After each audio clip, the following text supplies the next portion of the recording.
Assalamu alaikum. Today we will talk about the importance of the last 10 days of Ramadan.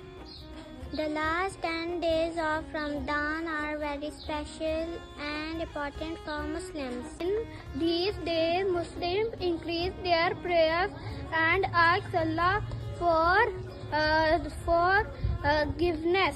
Many people perform itikaf, which means staying in the mosque and spending time in worship. In the last 10 nights, there is a special night called Shab-e Qadr. Shab-e Qadr is better than 1,000 months, and Allah accepts our all prayers at that night. We should pray, read the Quran, help others, and ask Allah forgiveness. In these blessing days, may Allah accept your prayers. Ameen. Thank you.